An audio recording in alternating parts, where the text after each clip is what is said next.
Hola, hola, bienvenidos a Big Left, en nombre del Padre, del Hijo y del Espíritu Santo. Amén. Ayer en la noche, en los martes en la noche, veo el programa en el canal de Pedro Pool que se llama Bajo la Lupa y me entretiene. Siempre recoge buenos videos, los comenta, hay preguntas del público. Recomiendo ese programa. Y ayer dijo algo muy importante. Dijo, porque le preguntaron, ¿qué vamos a hacer ahora para las próximas elecciones que vienen, las elecciones de alcaldías, de regidores, concejales, como quieran llamarse? Antiguamente se llamaban regidores.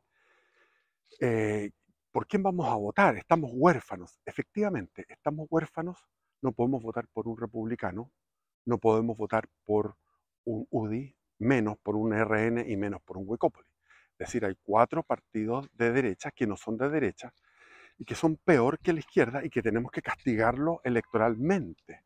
Entonces hay que hacer un llamado a votar nulo. Y en ese nulo escribir, por ejemplo, Viva Cristo Rey, o ponernos de acuerdo, Viva Pinochet, o Pedro Pool, presidente, y poner el sello de nuestra rebeldía de que estamos huérfanos, no tenemos representación en el Congreso, ni en la presidencia, ni menos en la judicatura que está toda corrompida por estos abogados que van por la plata en todos los lugares de la administración pública. Bueno, entonces, si yo vuelvo al pasado, regreso al pasado en el momento en que iba a votar por Piñera, cuando fue la última elección de Piñera y estaba Guillé, me convenía hacerlo o nulo o blanco o votar por Guillé. Pero lo que menos me convenía era Piñera. O sea, si hubiera salido Guillé no habría habido estallido social. No habría habido estallido social. Después, el día domingo, el día anterior, en la noche encontré a Pedro Pula hablando con el Pancho Malo, dándole ideas. En realidad, el Team Patriota, por estar haciendo reuniones frente a la moneda diciendo que renuncie Boric. Boric no va a renunciar. Imagínense, Piñera tenía bombas Molotov a 100 metros de la moneda, tenía 1 millón de personas en la calle, 1 millón de personas protestando en todo Chile, incendiándolo todo, con un Congreso en contra, con un 3% de aprobación, y Piñera no renunció. Menos lo va a hacer Boric, que está feliz de la vida, se ve en sus videos como está fascinado, porque está disfrutando, no está trabajando, está disfrutando de su cargo. Entonces, ir todos los sábados frente a la moneda eh, a pedirle la renuncia a Boric es una cosa que no tiene ningún sentido. Pero sí tiene sentido, por ejemplo, tener jóvenes y no tan jóvenes que estén en las bombas de benzina con un volante explicando a la gente cómo se lo están cagando. Se lo están cagando. Y aquí me acuerdo de mucha gente que me ha criticado, me dice, ¿para qué apoyas a Pedro Pool si es tan grosero?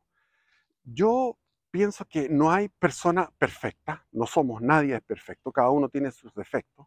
A mí me gusta ocupar la grosería de repente como un condimento, como una pimienta. Espero que me salga bien. Y, y, y Pedro Pool la ocupa permanentemente, la grosería, pero la ocupa con gracia, forma cómica y le da énfasis a la idea y a la bronca, a la rabia que le da el tener esta lucidez sobre lo que está pasando en Chile, que no es leve, es gravísimo lo que pasa en nuestra patria.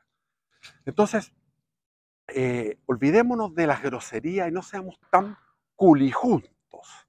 Yo sé que hay un mandato divino que está en las escrituras y hay un mandato del magisterio de la iglesia, de la moral, de no hablar, ocupar un lenguaje adecuado. Y muchos me dicen, hay un tipo que se llama Arturo Grandón, yo no lo conocía, lo busqué en internet, en YouTube, lo vi y me pareció muy correcto. Pero en este momento en Chile no se necesita gente correcta. No necesitamos un Eduardo Frei Montalva que tenía una majestuosidad, No, necesitamos tipos que sean, que vengan del pueblo, que vengan del pueblo. O sea, para mí el único que existe en este momento es Pedro Pool, no hay otro, que puede ser un líder que va a ejecutar. Por ejemplo, cuando anoche habló sobre el tema de los bolivianos, cómo permiten que entren, que lleguen ahí iba a decir a Cúcuta, no, a Colchane, parecido a Cúcuta, a Colchane, que lleguen todos esos miles y miles no sé si diariamente, cientos, al mes miles, sencillamente cerrarle los puertos a los bolivianos. Se cagan en 3 tiempos. Todos los bolivianos le hacen una sola golpeada de mesa y se cagan en 3 tiempos. Son como los perros que ladran detrás de la reja. Les encanta ladrar y ir a pedir ayuda a los organismos internacionales, al Tribunal de la Haya y todo eso, porque son unos tremendamente, son cobardes. Lo, lo, ya no quiero hablar en contra de esta gente de mis hermanos bolivianos, pero es decir, Pedro Bull llama a votar nulo en las municipales. Me parece correcto. Y en las parlamentarias también, si es que no surge un movimiento. Esto estaba esperando al partido Vanguardia Patriota de Alexis López Tapia y no sé qué pasa, que no ha funcionado. Está ese partido social cristiano y me contaron que eran de estos pentecostales, que son de estos que tienen la tendencia no la tendencia, sino que se dedican a proclamar un evangelio falso, que es el evangelio del evangelio de la prosperidad, de que Dios te va a ayudar para ser rico. Y eso a mí no me parece, no me parece, porque como buen católico, eh, en el sentido no de santo, sino que como bueno que he seguido la doctrina cuando era joven, para mí el catolicismo era la vocación a la pobreza. Entonces muchos se escandalizan con eso, pero es parte del cristianismo.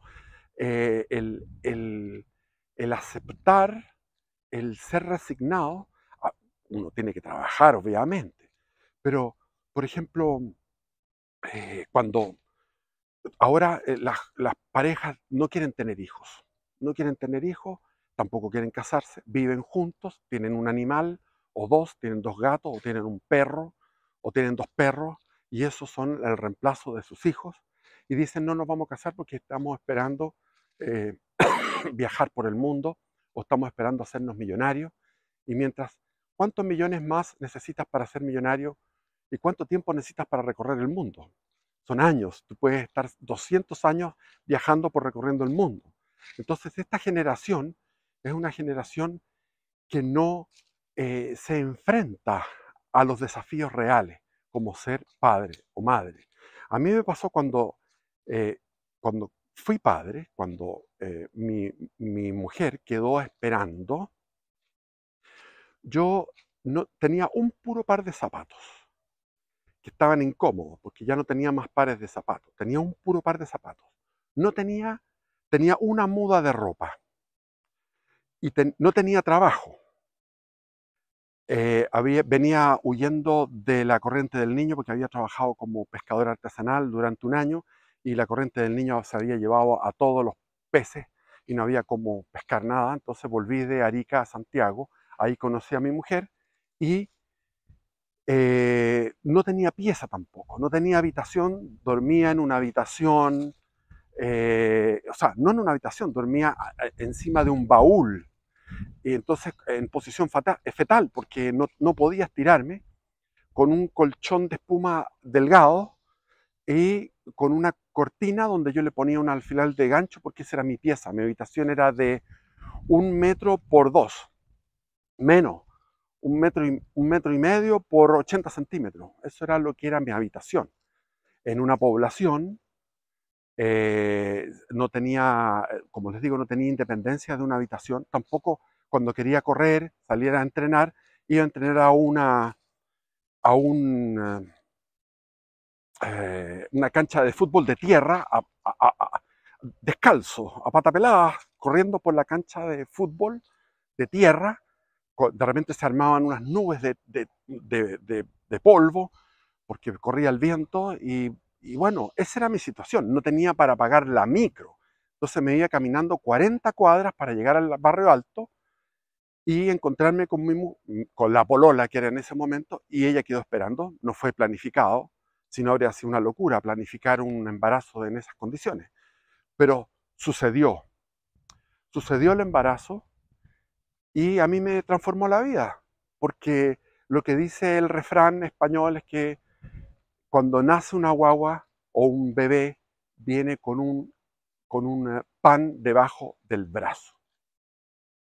Pero eh, quieren ser ricos, creen que la riqueza les va a dar una felicidad, y yo les puedo testimoniar, porque he estado durante 50 años siempre en torno a la riqueza, eh, como una especie de duende, de fantasma, porque no he disfrutado de la riqueza, pero sí he estado en torno a ella.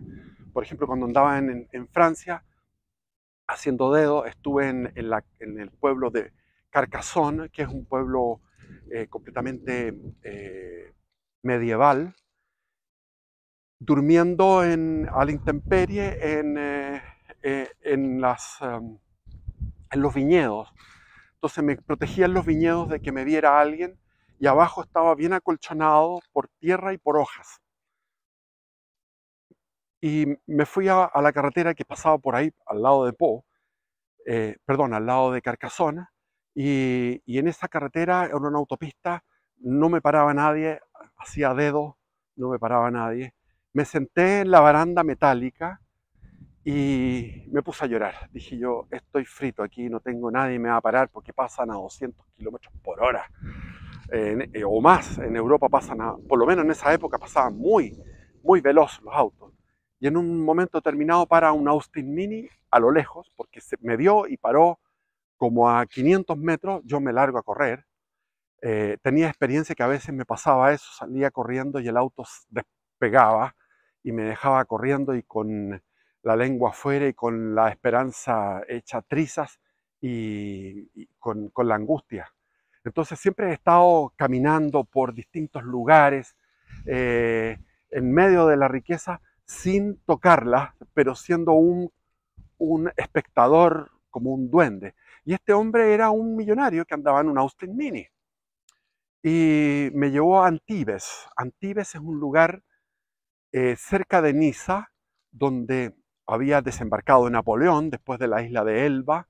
Ahí desembarcó Napoleón con con su tropa, su regimiento que tenía, y se fue a enfrentar al mariscal Ney y ocupó finalmente París y volvió, retornó a ser el emperador por los 100 días. Ahí viene Waterloo. Vean la batalla de Waterloo, que lo habla, lo, lo muestra genialmente Banderchuk, el director de cine ruso. Y ahí él me dijo, conversamos, nos hicimos amigos. Me dijo, bueno, eh, te voy a ir a comprar, voy a llenarte el refrigerador. Me llenó el refrigerador, me dijo, yo ahora tengo una amiga, estoy pololeando y voy a ir a la casa de mi amiga. Y estaba en un departamento con vista a los yates, eran yates de 3 mástiles, de eh, mafiosos italianos, de norteamericanos, alemanes, de todo tipo de yates extraordinarios, con cualquier cantidad de plata, todo eso. Y yo estaba ahí y él después llegó, se despidió y veo que me deja arriba del refrigerador, me deja un montón de plata, de billetes. Entonces lo tenía todo y sin embargo sentía mi nada, eh, mi, mi distancia, mi soledad, es como que yo hubiera estado, como si ustedes fueran en una nave espacial a un planeta lejano y están en ese planeta lejano. Y he pasado toda mi vida en eso. Entonces, ahí está Luis de Góngora que tiene esa canción que dice, hace mucho el dinero, mucho se le ha de amar, hace al hombre rico, hombre de respetar, hace correr al cojo y al mudo le hace hablar, quien no tiene dinero, no es decir señor. ¿ah? De mentiras hace verdades y de verdades hace mentiras. Es verdad, el dinero, como dicen, ayuda, pero no hace. O sea, eh, el valle de lágrimas, cuando uno ora a la Virgen, le dice, en este valle de lágrimas, el valle de lágrimas es para todos, es para todos. Entonces, yo llamo a los jóvenes a ir a las bombas de benzina, repartir volantes, llamar a la atención sobre cómo están los impuestos, que creo que el diésel le sale 380 pesos a la producción de NAP, creo que es así, más o menos, y de ahí lo estamos comprando a 1100 el diésel, por dar un ejemplo. Entonces, hay un montón de impuestos. Están los peajes, que es un robo a mano armada, es un asalto. Realmente los peajes son tremendos. Ahora me dirán, pero ¿cómo vamos a ir a protestar por los automovilistas? Que eso es como clase media. Pero si todos tienen auto ahora. En la época de los años 60, solo los caballeros tenían auto. O sea, un abogado, un doctor, un empresario, ellos tenían auto. Y uno incluso los individualizaba. Yo vivía en Las Condes y veía al ver, entonces pasaba el auto de mi suegro, que después fue suegro mío, don Jaime Almarza Daidí, pasaba con su auto, que todavía lo estoy viendo como era ese auto, y pasaba por ahí y decía, este es don Jaime Almarza, papá de mis amigos, que tiene todos sus hijos en el San Ignacio, el Colegio San Ignacio. Después pasaba otro y decía, pero ese aquí está el don Carlos Rao. Es decir, uno ubicaba a la gente porque los que tenían auto eran contados. Ahora todo el mundo tiene auto, por lo tanto, es una, eh, es una causa popular lo de los autos, es una causa popular. Lo de los tag, si todos nos pusiéramos de acuerdo y no pagamos ese tag, fucking tag, de un guaracazo, todos, ¿qué pasaría? Sería una liberación. Si no sé, ah, llenamos las bombas de benzina con manifestantes. El problema está en que es la juventud el problema. Es la juventud el problema. Porque yo recuerdo en los años 80, 70 y 80, yo luchaba políticamente en contra del régimen militar, pero nosotros estábamos dispuestos a ser torturados y a ser eliminados. Entonces teníamos un valor, nos organizábamos, teníamos células. Las células se creaban espontáneamente. Es decir, en un barrio tú tenías 4 o 5 jóvenes y esos 4 o 5 jóvenes decían, vamos a ir a tirar Miguelito, puras leceras, o sea, y totalmente equivocados. Pero a lo que me refiero es a la valentía. Es decir, las generaciones han ido perdiendo paulatinamente valentía, coraje, y no solo eso, muchas otras cosas. Entonces todo esto comenzó más o menos en la década del 20, en el París de entreguerras. Ahí estaba, por ejemplo, Henry Miller, el escritor norteamericano que tiene Trópico de Cáncer, Trópico de Capricornio, Plexus Sexus, todos esos libros exquisitos que a mí me encantan. O sea, a mí el mejor, la mejor pluma es esa pluma norteamericana de la década del 20 y del 30 en París. Y él cuenta, en el fondo es una especie de narración de la lujuria de esa época. Es decir, ya comenzó la lujuria desatada. Yo después llegué a París en la década del 80 y era un Sodoma y Gomorra completo, del cual yo no pude participar, aunque lo deseaba con todo mi corazón participar de esa gigantesca orgía. No pude porque soy una persona que no tiene eh, cualidades para seducir. Entonces pasé muchas penalidades en aquellos tiempos en París. Y está, por ejemplo, la generación norteamericana de Jack Kerouac en los años 50. Entonces hay eh, pequeñas, pequeños porcentajes de población en los años 20, en los años 30. En Alemania el nacionalsocialismo incorporó el tema drogas, incorporó el tema homosexual, eh, eh, subrepticiamente, pero había una serie de elementos progres que ya estaban incluso en el nacionalsocialismo. En el siglo XX va avanzando, avanzando, avanzando.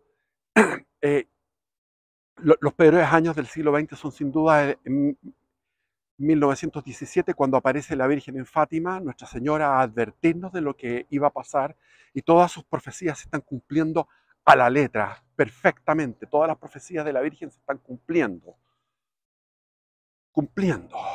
Incluso lo que está pasando ahora, las bendiciones a parejas homosexuales y a parejas vueltas a casar, a parejas en estado irregular, va en contra de las escrituras, en contra del magisterio, en contra de la doctrina moral bimilenaria de la iglesia.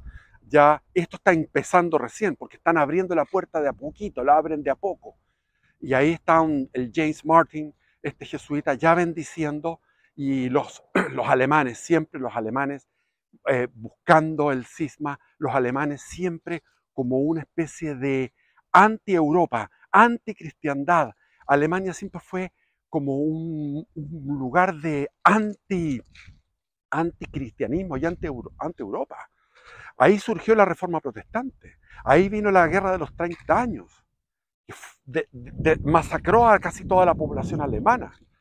De ahí vino el reino de los Hohenzollern, de los prusianos. Y Prusia fue la que, no Austria, sino que Prusia fue la que unificó a los germanoparlantes en este pangermanismo que finalmente se logra con Hitler, más o menos, cuando hace la anexión de Austria. Pero Alemania en todo momento está creando en contra de Dios, en contra de, del magisterio, en contra del sentido común, con una creatividad. Por ejemplo, los idealistas alemanes. Ahí Gustavo Bueno dice que de los idealistas alemanes, ¿ah? de Fichte, Schilling, Hegel, surge, y hace todo un raciocinio, surge el nazismo. Y los idealistas alemanes surgen de la reforma, es decir, de la reforma surge el nazismo. Ya lo he dicho en otros videos, que si ustedes ven en el mapa alemán, ven los sectores que son protestantes y los sectores católicos. Donde ganó el nacionalsocialismo fue en las regiones protestantes. Eso es así, calcado y calcado. Región católica no ganaba el nacionalsocialismo. Eso demuestra el extravío que significó la reforma para Europa, sobre todo para Inglaterra, que terminó siendo la pérfida Albión. Pero ya lo he hablado todo eso. No quiero repetirme, pero es que me da rabia todo como. Yo diría que qué ganas de arreglar la historia, pero no se puede arreglar porque la historia, como decía Bertrand Russell, es la historia de la estupidez humana y de la maldad humana y de cómo el demonio ha ido ganando terreno, ganando terreno. Entonces empezó en los años 20 con toda esa época del surrealismo, el dadaísmo, el expresionismo abstracto, todo lo que empezó, esa música de constructiva, Schoenberg, la música atonal, etcétera, etcétera. Todo aquello fue surgiendo entre guerras. Entre guerras también surgió lo que era la doctrina IAM en Estados Unidos con Godfrey Bayard, que hablaba al mismo estilo que Hitler, con fuerza. Yogananda estaba expandiendo su sistema de Kriya Yoga y su sistema del hinduismo con fuerza, hablaba con fuerza. O sea, el estilo entre guerras, entre las dos guerras mundiales, es un estilo de fuerza, de, de, de, de lenguaje categórico, taxativo. Entonces, esto va aumentando, va siguiendo, va siguiendo. Después viene la década del 50, hay un prolegómeno del hipismo con la generación Beat. Jack Kerouac, Allen Ginsberg, todos estos gallos van dando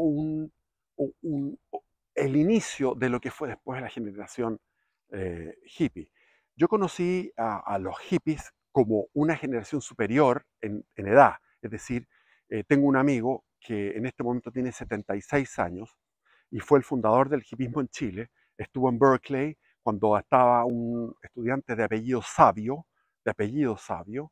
que él fue el que inició las protestas estudiantiles contra la guerra de Vietnam en Berkeley, y después se expandió esto por California, y después llegó en mayo del 68 en Francia, pero además de mayo del 68 en Francia, el año 67 en Chile, nosotros nos anticipamos, Chile se anticipó al mayo del 68, nos anticipamos, porque Chile es un portal dimensional.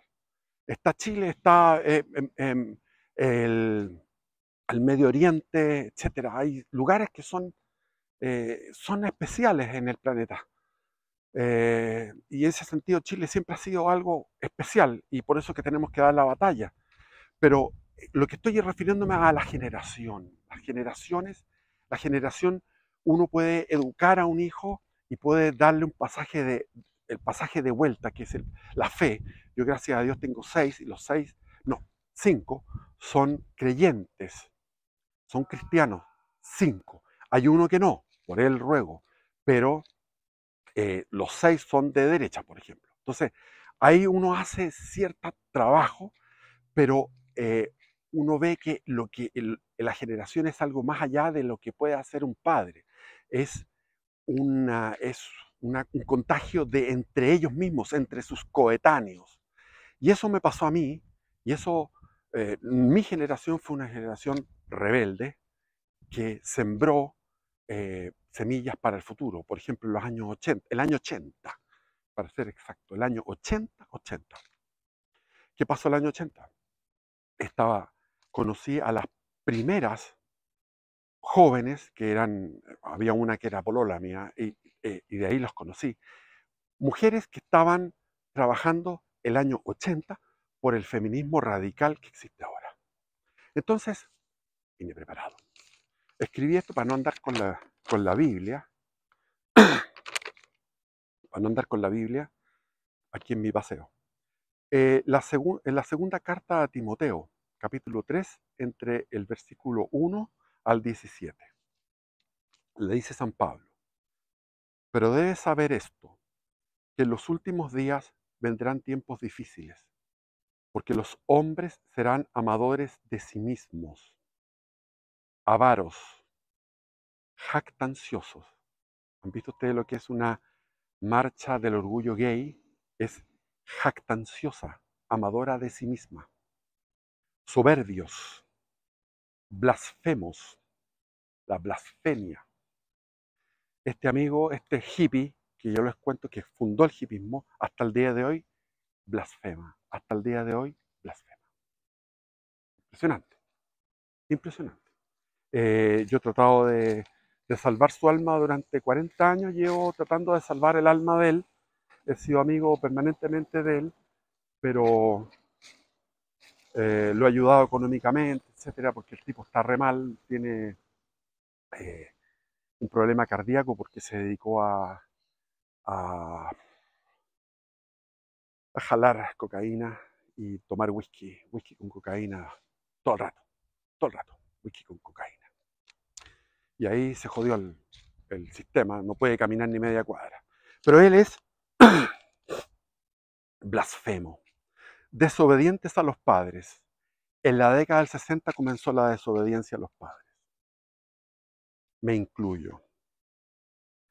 Ingratos. Esto es así. Esto va en aumento, o sea que la generación actual es más que la que fuimos nosotros. Va aumentando. Nosotros somos los baby boomers, nosotros que nacimos en torno al año 60, 5 años antes del año 60, 5 años después del año 60, o 10 años antes del año 60, 10 años después del año 60.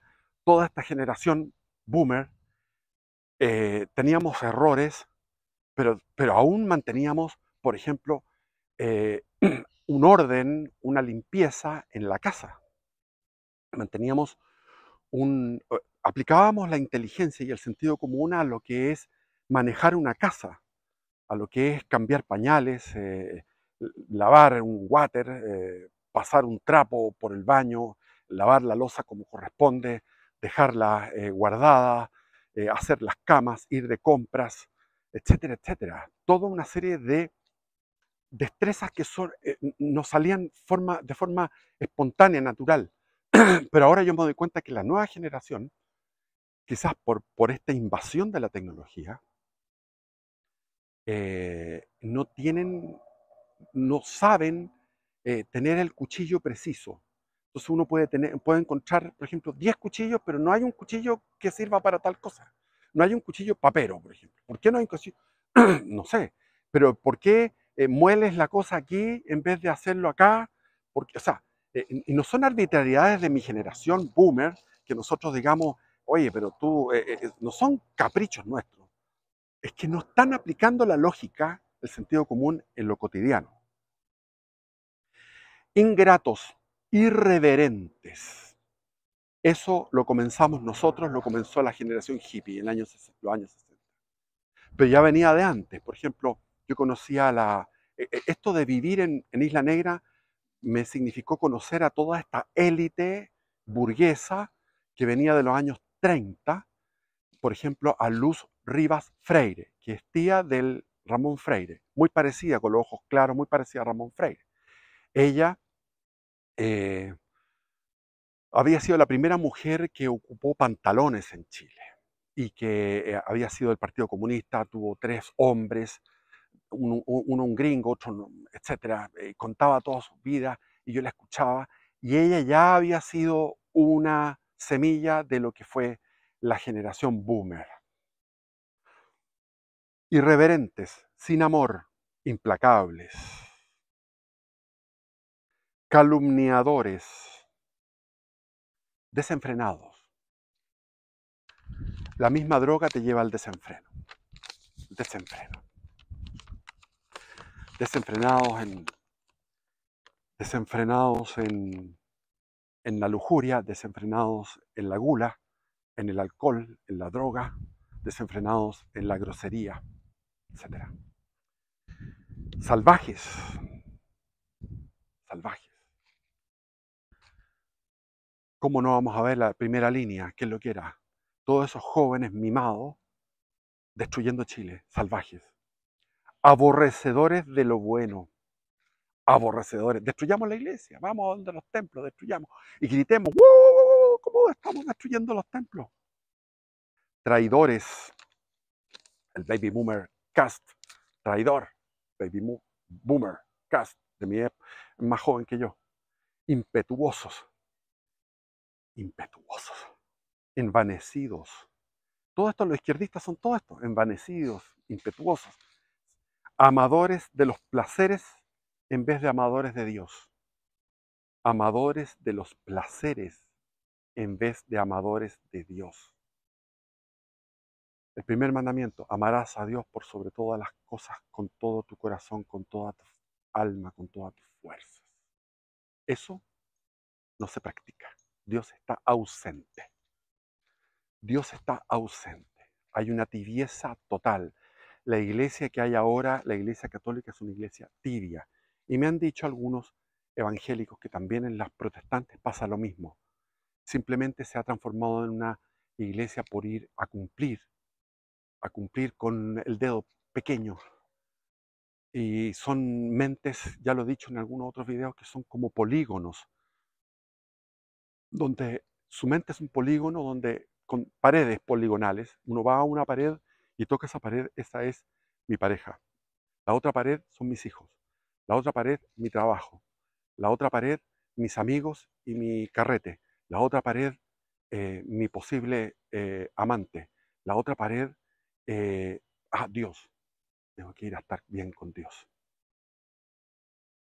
Un hombre fragmentado, donde el primer mandamiento es el que tiene que gobernar a todos los demás. Por algo está el primero, segundo y tercer mandamiento, que son amarás a Dios, santificarás el nombre de Dios, santificarás las fiestas. Ahora las fiestas, tenemos los feriados y nadie sabe ni siquiera para qué es lo que es el feriado. El Corpus Christi, tú le preguntas a cualquier persona, no tiene idea lo que es el Corpus Christi. Yo lo hago, les pregunto a la gente, no saben lo que es el Corpus Christi y les enseño qué es lo que es el Corpus Christi. ¿Quién es San Pedro y San Pablo? No tienen ni idea quién fue San Pedro y San Pablo, ni siquiera un poco de su historia, no tienen ni idea. La asunción la asunción de María, el 15 de agosto, no saben. La Inmaculada Concepción, no saben. Pero la Virgen se está cumpliendo todo. que Roma perderá la fe y se transformará en la sede del anticristo. Eso está sucediendo. Y como decía, viene de donde viene la gangrena, la pus, la corrupción viene desde Alemania, permanentemente. ¿Por qué los alemanes son así? Cuando yo estuve en Europa, que nunca más volví, vivía en Europa, recorrí, no me gustó Alemania, diciendo que yo tengo antepasados alemanes, iba con todas las ilusiones, con toda la ilusión de encontrar a Alemania bueno, pero no lo encontré bueno, no me gustó. Estaba la generación, los que yo le hacía dedo a autos que eran todos Mercedes-Benz, de distintos años, distintas categorías, pero eran todos Mercedes-Benz, hacía dedo a los Mercedes-Benz y no me paraba nadie. Y el tipo que iba manejando el Mercedes-Benz era un tipo gordo, con una cara de frialdad, un pecho frío, porque eran los que vivieron, los que eran niños cuando fue destruido Prusia, cuando eh, el Ejército Rojo obedecía las órdenes directas que salían en el Pravda, en el diario que se llama Verdad, Pravda, que no es verdad, era pura mentira. Stalin dio la instrucción de que violaran a todas las mujeres y se calcula que fue por lo menos mínimo 1 millón de mujeres alemanas violadas, más un arrasado Königsberg, Memel, todo lo que era el Prusia, la Prusia oriental. Memel se quedó para, ¿cómo se llama esto?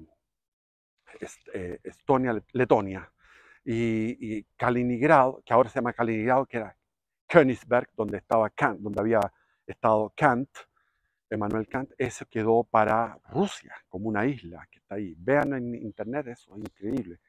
Kaliningrado, es un pedazo de Rusia ahí metido en el mar Báltico. Y todo lo demás, Danzig, de donde vienen mis antepasados de Danzig, pasó a ser Dansk y pasó a ser eh, Polonia, y finalmente todos los alemanes huyendo, todos estos prusianos huyendo del ejército rojo, del implacable y terrorífico ejército rojo, se refugiaron detrás de la línea del Don, donde estaba una línea defensiva. Y ahí con miles de artillerías, millones de artillerías, o sea, en 1 kilómetro tenían 30 cañones, 40, o sea, tenían un poder de fuego increíble. Bombardearon toda esa línea de defensa de ese río, no sé cómo se llama, ¿no? El Don, me olvida. Bueno, en ese río, y ahí atacaron pensando que no quedaba ni un alemán y surgieron desde entre medio de los cráteres y de entre medio de las ruinas el ejército de la Wehrmacht a resistir. O sea, se vivió el año 45 un año horripilante. O sea, hay años horripilantes. El 1347 para la peste negra, el 536 cuando vino la erupción de un volcán en Islandia y se llenó de polvo volcánico en todo el hemisferio norte. Hay años que son tremendos. El año 45 fue así. Europa devastada, hambreada, Japón destruido completamente por las bombas incendiarias de los B-29 y después con las 2 bombas atómicas. Dice, amadores de los placeres en vez de amadores de Dios. Eso es lo que esto define a la época actual. El hedonismo. Y el hedonismo como, no solamente como, hoy sí puedo hacerlo, tengo permiso para hacerlo, sino que es un hedonismo que es lo ideal. Es una, es una máxima moral. La mayor cantidad de placer y la mayor calidad de placer. Amadores de los placeres en vez de amadores de Dios. Eso define la época actual. Teniendo apariencia de piedad, lo que decía yo, que este catolicismo actual, que profana al mismo Jesucristo que está presente en la hostia, lo profana con esto de la comunión en la mano, que comenzó por lo de la pandemia. Por la pandemia comenzó la comunión en la mano como algo, eh, ¿cómo se dice esto? Para ese momento, ocasionalmente. Era algo temporal. Pero después se implementó en forma regular y hasta el día de hoy pasó la pandemia y todo el mundo comulga en la mano, lo que es una profanación, y en algunos casos más grave que una profanación. Entonces, esa iglesia católica actual puede ser definida como esa iglesia, que se me olvida el nombre, que está en el Apocalipsis cuando empiezan las cartas a las 7 iglesias. La última iglesia, la última en orden, que es decir, la última cronológica, es esa que dice, Dios dice, porque no eres ni fría ni caliente, porque no eres ni fría ni caliente, sino tibia, te vomitaré de mi boca. Esa es la iglesia que hay ahora. Por eso que Dios vomita de la boca a esta iglesia. Y, y, y está en un estado de ira. Yo no soy Dios como voy a decirlo, pero es que lo dice la Virgen en sus apariciones, lo dice las Escrituras. Lo que se aproxima es el castigo divino porque le hemos dado la espalda a Dios. Mira, aquí dice, siempre aprendiendo, pero nunca pueden llegar al pleno conocimiento de la verdad. Esto es lo que está pasando con el New Age. Toda la gente está lleno de, sobre todo de mujeres, que van y aprenden el Reiki. Después aprenden el yoga tanto, el otro yoga, porque hay como 30 yogas distintos. Después está, qué sé yo me acuerdo que en mi época en los años 80, finales de 80, había una revista que se llamaba Uno Mismo, que era una revista que yo la compraba, donde hablaba Ken Wilber, que era, por ejemplo, el que estudiaba todo lo que era la psicología transpersonal, Ken Wilber. Después lo vi hace poco en YouTube y me impresionó lo pobre hombre que está. Y era un hombre buen mozo, qué sé yo, que era brillante. Después estaba Krishnamurti, que podríamos hablar de él, es entretenido hablar de Krishnamurti. Estaba Aldous Huxley, con la filosofía perenne, con el mundo de la percepción, cuando él habla de las drogas, experimenta con drogas, y murió él en California con su segunda mujer, que era, creo que es antropóloga, murió con una dosis de ácido lisérgico. Así murió Aldous Huxley, que era un intelectual genial que trataba de reunir, de hacer todas las espiritualidades del mundo, la china, la hindú, los musulmanes, los sufíes, etcétera, los protestantes de alto nivel con los católicos de alto nivel. Entonces, pretendía Aldous Huxley llegar a un punto en común, a un sincretismo. Yo lo leí cuando andaba viajando a dedo por Andalucía. Caminé por una autopista que no me llevó nadie, llegué a Granada, después me fui a las Alpujarras, que es como una cordillera, y llegué a Treveles, que era un pueblo que iba serpenteando como una serpiente blanca en la loma de las montañas hasta arriba, y arriba encontré un pesebre, hablé con el dueño del pesebre, me dijo, puedes dormir acá, y dormía en la paja del pesebre, y me iba a bañar a una catarata de agua congelada en el lugar más alto del pueblo más alto de España. Treveles es lo más alto y estaba en el lugar más alto del pueblo más alto de España, viviendo gratis y sin comer porque estaba sin plata para comer, ayunando. Y ahí leía a Aldous Huxley y me hacía sentido. Y después de mucho andar, de ver que, por ejemplo, en el catolicismo tiene mínimo 50, de 50 a 100 santos con cuerpos incorruptos, lo cual es un milagro.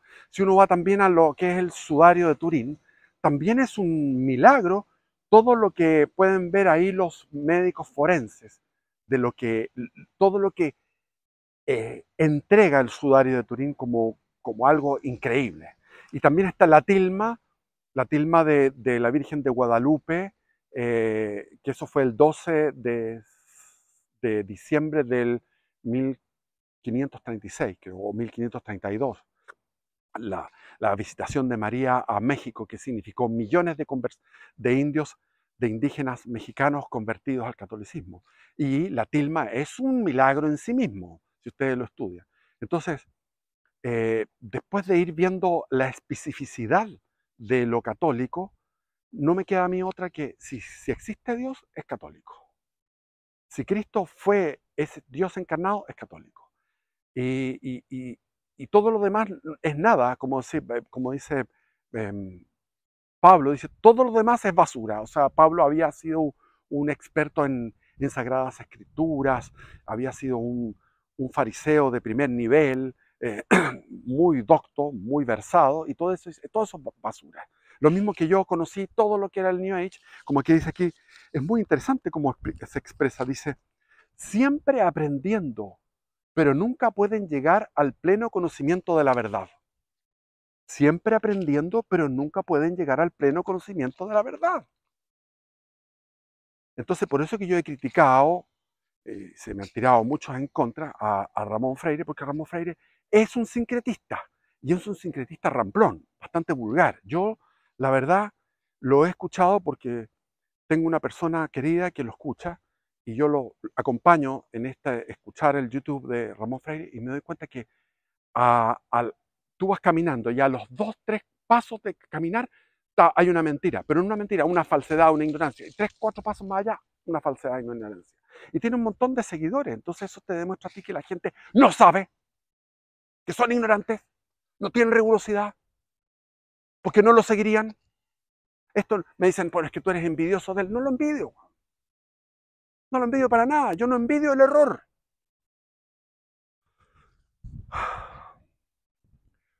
Gloria a Caín. Dicen, la envidia de la virtud hizo a Caín criminal. La envidia de la virtud hizo a Caín criminal. Gloria a Caín. Hoy el vicio es lo que se envidia más. Entonces, esto último, porque podría seguir leyendo, esto último que nunca llegas a la verdad y estás siempre buscando, es lo que pasa hoy día con el turismo New Age, donde tú vas y mira que esto ahora el Feng Shui de los chinos, que hay que poner el water aquí y aquí la ventana, y aquí hay que poner un altar con las fotos de los familiares porque es lo que dicen los chinos.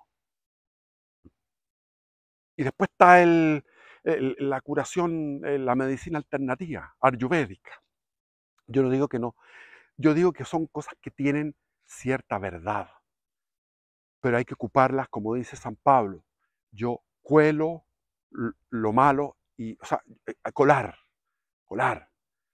El católico está abierto al mundo, es universal. Podemos entender lo que es la evolución. Ahora están sacando que viene a través de los virus pueden alterar los genes. Ya yo no entiendo, yo he visto así superficialmente, no, es algo que no domino, pero al parecer habría una posibilidad de que la evolución se haya dado así, porque los genes no se pueden transmitir de una especie a otra.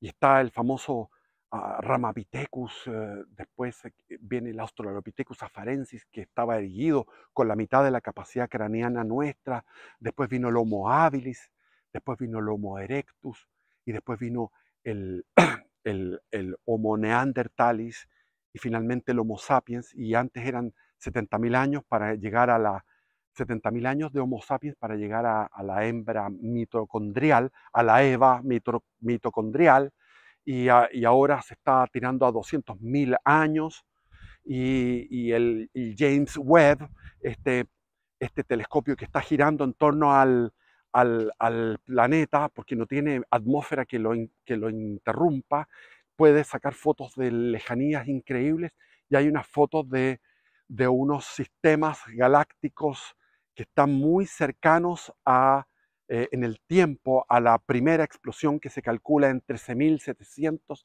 millones de años, y probablemente el universo sea un poco más viejo y quizás sean 20.000 millones de años, y quizás todo esto es una cosa que no entendemos, porque por un lado están los milagros, está todo lo que es la catolicidad del cristianismo, pero por otro lado tienes todo esto otro que es inmenso. Eh, este valle de lágrimas, ¿en qué momento empezó a regir? Parece que hace tiempo. Cuando uno lee a Darwin, Darwin, por ejemplo, describe horrorizado la vida de los fueguinos, de los yaganes, de los yámanas, en la zona del canal del Beagle, en la zona de los, eh, de los canales. Describe, y lo voy a leer en un día, cómo era la vida de esa gente, y él dice, esto no puede ser. Y eso lo llevó al ateísmo. Y uno puede plantearse muchas cosas. Actualmente se puede hacer un paralímpico donde se hace una olimpiada con personas que han nacido sin dos brazos, que tienen defectos de nacimiento físicos, y también están los defectos de nacimiento psíquicos, que son las depresiones, la bipolaridad, las tendencias suicidas, las adicciones fuertes, etcétera. Entonces, la gente que tiene propensión a la adicción, que son toxicómanos, por ejemplo. Entonces, hay un montón de los partos que nunca son exitosos, y hay veces que los partos son para muerte de la madre. Entonces, toda esta imperfección de esta realidad, que esto pasaba en todo momento, dando la vista a los ciegos que tenían fe, que le pedían quiero ver, dar de comer a los hambrientos, multiplicando los peces, los panes, resucitando muertos, haciendo que el cojo camine, etcétera, etcétera. Ahora, ¿por qué este valle de lágrimas? Es decir, el pecado original tiene que haber sido una implosión magna, una magna implosión. Quizás esos 100 millones de años en la Tierra, o más, no sé cuántos millones de años, que estuvieron los, ah, los dinosaurios, eran una expresión física de la caída original de nuestros primeros padres, que no se produjo hace 4.000 años, ni 6.000, ni 10.000, ni 200.000, sino que se produjo fuera del tiempo, en una eternidad, había una evolución. Yo creo que la evolución planificada por Dios era del paraíso a la gloria, de Adán y Eva a la gloria, con descendencia a la gloria. Pero esto fue interrumpido por la acción de Satanás. La gente no cree que existe Satanás cuando Satanás es el que lleva la batuta en este momento en el mundo. Ha aprendido, porque él no puede ver el futuro, pero sí puede ir aprendiendo, como uno va aprendiendo en un negocio y dice, ahora voy a hacer esto y esto otro, y va a ganar más plata. De la misma forma. De la misma forma es el demonio. Entonces, ¿cómo fue esa caída original? Tiene que haber sido tremenda, tremenda, para estar en este valle de lágrimas. Bendiciones, viva Cristo Rey. Voy a llegar a los 53. Aleluya, gloria al Señor. Bendita sea María.